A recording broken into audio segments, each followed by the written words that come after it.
The events that took place yesterday in Toronto were a senseless attack and a horrific tragedy.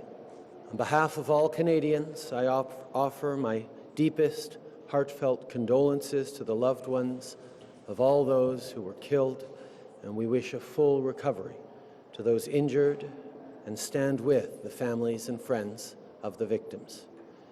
I speak for every one of us in thanking the first responders at the scene. They handled this extremely difficult situation with professionalism and bravery. They faced danger without a moment of hesitation, and there is no doubt that their courage saved lives and prevented further injuries. The entire community of Toronto has shown strength and determination in the face of this tragedy. All Canadians stand united with Toronto today. Finally, I will note the excellent collaboration between all orders of government and law enforcement in the handling of this situation. We are continuing to monitor it closely and work with our law enforcement partners around the country to ensure the safety and security of all Canadians.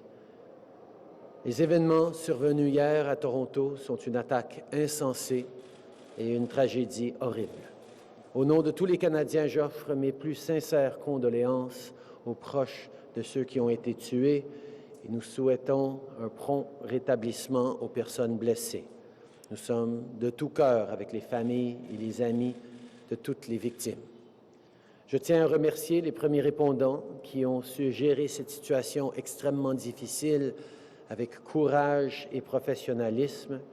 Ils ont fait face aux dangers sans hésitation et les efforts qu'ils ont déployés ont sans doute sauvé des vies et prévenu d'autres blessés. Toute la communauté de Toronto a fait preuve de détermination et de force face à cette tragédie. Tous les Canadiens sont unis derrière Toronto aujourd'hui.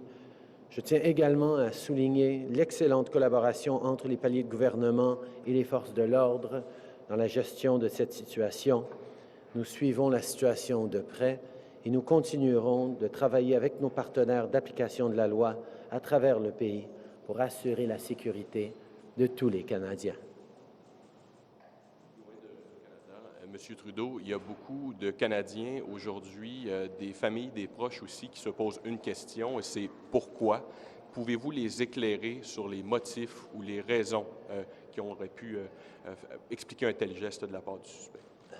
Évidemment, les enquêtes continuent, mais nous avons déjà... c'est assez clair qu'il n'y a pas de connexion à la sécurité nationale comme telle. Pour les motifs, les motivations, ça va prendre encore un peu de temps pour comprendre qu'est-ce qui était dans la tête de l'agresseur dans cette situation. Mais les Canadiens se posent beaucoup de questions et nous sommes tous ensemble à se poser des questions sur cette attaque insensée.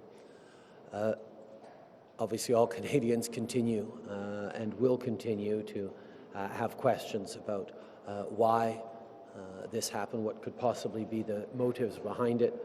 As was indicated last night by our Public Security Minister, at this time we have no reason to suspect that there is any national security element to this attack, but obviously the investigations continue. Comment pouvez-vous rassurer les Canadiens alors que ce genre de geste-là est presque impossible à prévenir au fond? Je pense que ce qu'on voit aujourd'hui, c'est un pays en entier qui prend un moment pour réfléchir à comment nous pouvons être là les uns pour les autres. On pense à Toronto et aux familles des victimes. On est en train de vouloir être là pour nos voisins, pour nos communautés. On est rassuré par le calibre extraordinaire de ceux qui nous desservent à tous les jours en tant que premiers répondants. Et nous allons continuer de faire tout ce qu'on peut en tant que palier de gouvernement en termes de services d'information et de protection pour assurer la protection des Canadiens à tous les jours. Obviously, Canadians across the country are shocked and saddened by this senseless tragedy and attack. We can be comforted in seeing the extraordinary response of our first responders, folks who stepped up with courage and ability and ensured that in the face of such terrible tragedy and attacks, we are pulling together and trying to find answers while keeping people safe. We have extraordinary folks across the country in our police services and our intelligence agencies who work hard every day to keep Canadians safe, and they will continue to do just that. Prime Minister Julie Van Dusen, CBC, is there any way to protect Canadians who are going about their daily lives when assailants are choosing soft targets more and more?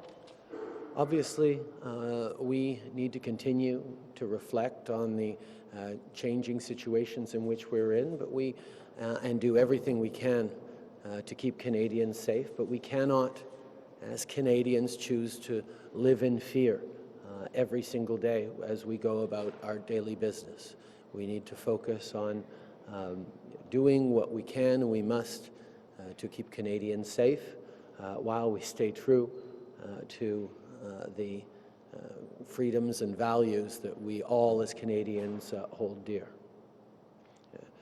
Évidemment, nous allons réfléchir sur et regarder suite à cet événement, qu'est-ce qu'on peut faire de plus, qu'est-ce qu'on peut continuer à faire pour assurer la protection des Canadiens et de nos communautés. En même temps, nous ne devons pas commencer à vivre dans la peur et dans l'incertitude à tous les jours quand on se promène dans nos villes et quand on vit nos vies. Nous devons rester un pays ouvert, libre et à l'aise dans nos valeurs et nous allons continuer de l'être. Does this change your planning for, in terms of security for the G7 in Charlevoix in any way, considering it does not seem to be linked to terrorism? Obviously, you have to keep world leaders safe. Does this have any bearing on your planning? The security for the G7 will be comprehensive. We will, of course, always reflect on what we can do better, what we need to do, but as we know, this hasn't changed the overall threat level in Canada, and we will continue to make sure that both participants, residents, and all citizens are safe during the G7 and during any event of that kind. Dernière question. Pouvez-vous juste répéter ça en Oui, français pardon. avant ma dernière question? C'est certain que par rapport à la sécurité au G7 ou à n'importe quel autre événement d'envergure au Canada, nous allons toujours réfléchir à tout ce que nous pouvons faire pour assurer la sécurité des participants, des citoyens, des gens autour. Mais nous